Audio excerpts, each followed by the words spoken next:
despite the challenges faced since the outbreak of this pandemic. Excellencies, ladies and gentlemen, allow me also to congratulate the newly elected members who have joined the esteemed committee of experts. I welcome you and I look forward to a successful journey working with you in the coming months till I end my term. To the outgoing members of the committee, I thank you for your invaluable contribution to the committee of experts, and I wish you all the best in your future endeavors. Thank you very much for your participation in achieving milestone goals for the protection of our children in Africa. Excellencies, ladies and gentlemen, as highlighted in the two previous sessions of the committee, there are still concerns regarding the impact of COVID-19 pandemic on children's rights in Africa. Children have been facing additional threats during the pandemic. There are reports of increased physical and sexual violence against children, child poverty, lack of access to basic needs, lack of access to education, as some children are not benefiting from remote learning due to lack of access to electricity, internet, and other learning materials. We know that the infrastructure in many of our member states is not yet ready for an online education. So our children are missing a lot. This had led to more children dropping out of school. If we do more studies, I know that there is a study done by the committee on the impact of COVID-19 on our children. We need to know how many children are dropouts now, how many children are not able to go back to school after as an impact of this pandemic. We want to know how many of them, especially the girls, they have no opportunity to go back to school. So we need to do more surveys and more studies. I would like also to encourage member states to take effective measures to ensure that children as vulnerable groups are protected from exploitation and abuse, and any incidents of exploitation and abuse are effectively and expediently remedied, taking into consideration the best interest of the child. I would like also to use this opportunity to further urge our member states to implement the guiding notes issued by the Committee on the Protection of Children's Rights during the pandemic. Excellencies, ladies and gentlemen, the African Union Commission is committed to providing data and information about COVID-19, which is pertinent for informed action.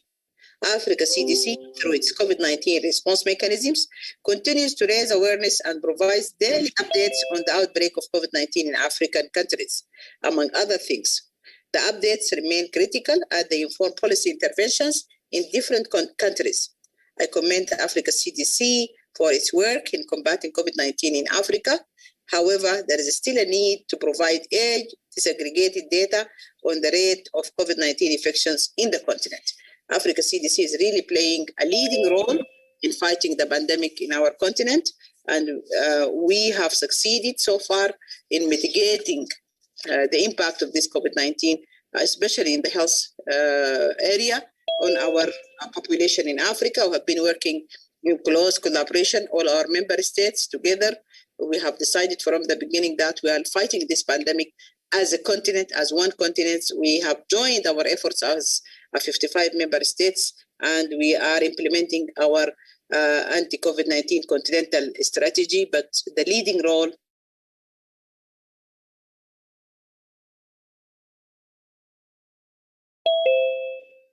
proactive role in coordinating a Pan-African response to online child sexual exploitation and abuse. Through its organs, including the African Committee of Experts on the Rights and Welfare of the Child and the Pan-African Parliament, other milestones achieved, I will just mention a few. We have managed to develop the first draft continental plan of action on online child sexual exploitation and abuse.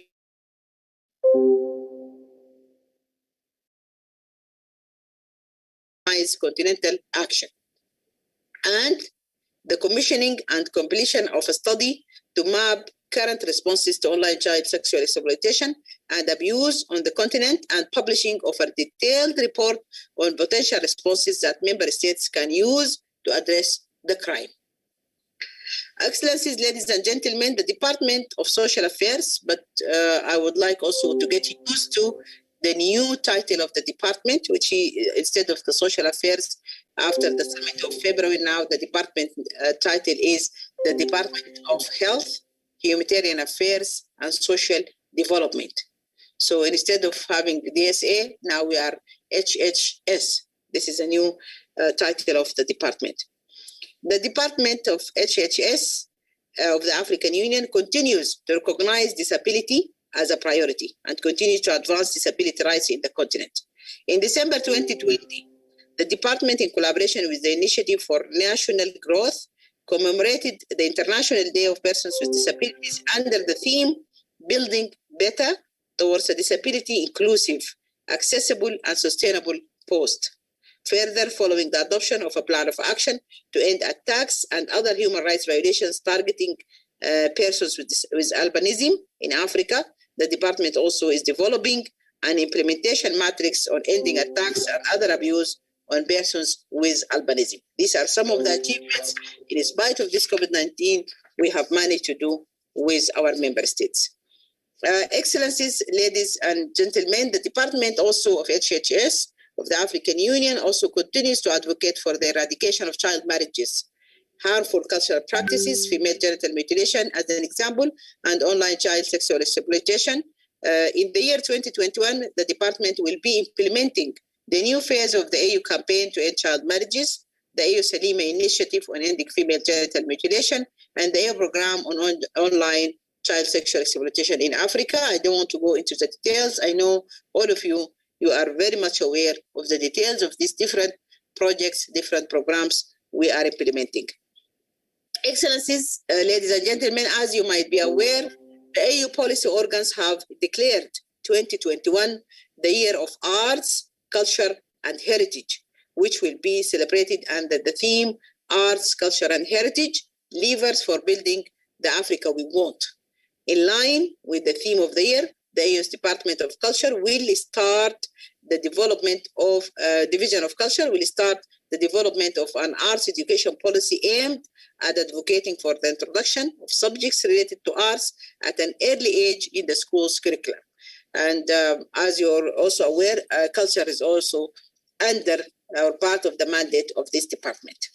Excellencies, ladies and gentlemen, I would like to take this opportunity to commend the Committee of Experts for its hard work and commitment in ensuring the promotion and the protection of our children's rights in Africa. I would like also to further commend the committee for tackling contemporary child protection issues in the continent. Lastly, I would like to commend the member states and various stakeholders from the civil society and from the media and all our partners, UNICEF and all our partners present for the good work they are doing in making children's rights a reality in Africa. Despite the many challenges facing us, I also urge you to remain steadfast and resilient and not to submit ourselves to these challenges, but to continue on being strong, fighting back. In spite of this COVID-19, we would continue protecting our children's rights in Africa, especially from the impact of COVID-19 on them. Excellencies, with these brief remarks, I wish you a successful session. I thank you again for inviting me. I thank again Catherine and all the members of the Secretariat who are handling this work and who are handling the close collaboration between the different divisions of the department and the experts committee. Thank you. Shukran jazilan, and I wish you a fruitful